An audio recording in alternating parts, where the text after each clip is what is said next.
মুস্তাফিজের সাথে যা হয়েছে তা ভালো হয়নি, ব্যাপারটা দুঃখজনক, এমনটাই বলছেন স্বয়ং আইপিএল চেয়ারম্যান।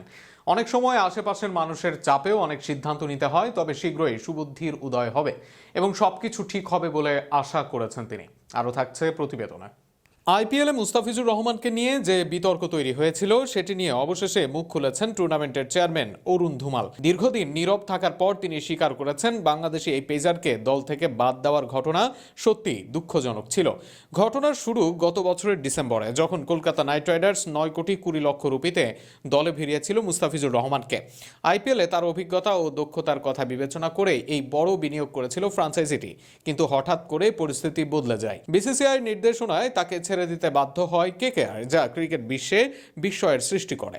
সম্প্রতি এক সাক্ষাৎকারে ধুমাল বলেন, পুরো বিষয়টি তার কাছেও দুঃখজনক। তিনি স্বীকার করেন এমন সিদ্ধান্ত সবসময় যুক্তিসঙ্গত মনে নাও হতে পারে। তার ভাষায়, ক্রিকেটের স্বাভাবিক কার্যক্রমে সরকারের হস্তক্ষেপ থাকা উচিত নয়, যদিও বাস্তবতায় মাঝে মাঝে এমন কিছু পরিস্থিতি তৈরি হয় যার ভিত্তিতে কঠিন সিদ্ধান্ত নিতে হয়। এই ঘটনার পরে তীব্র প্রতিক্রিয়া দেখায় বাংলাদেশ ক্রিকেট বোর্ড। তারা বিষয়টিকে অন্যায় হিসেবে দেখেছিল এবং প্রতিবাদ জানায়।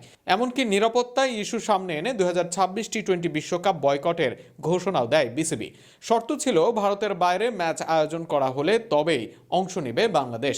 তবে আন্তর্জাতিক ক্রিকেটের নিয়ন্ত্রক সংস্থা আইসিসি বিসিবির সেই অনুরোধ প্রত্যাখ্যান করে। ফলে শেষ পর্যন্ত বাংলাদেশের জায়গায় স্কটল্যান্ডকে টুর্নামেন্টে অন্তর্ভুক্ত করা হয়, যা পুরো ঘটনাকে আরও বিতর্কিত করে তোলে। অন্যদিকে মাঠের পারফরমেন্সে কিন্তু থেমে নেই মুস্তাফিজ। বর্তমানে তিনি পাকিস্তান সুপার লিগে লাহোর কালান্দার্সের হয়ে খেলছেন।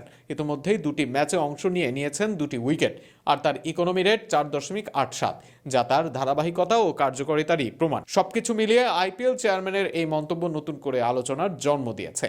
অনেকে মনে করছেন মুস্তাফিজকে বাদ দেওয়ার সিদ্ধান্তটি সত্যি ভুল ছিল, যার মূল্য দিতে হয়েছে শুধু একজন খেলোয়াড়কেই নয়, বরং আন্তর্জাতিক ক্রিকেটকেও।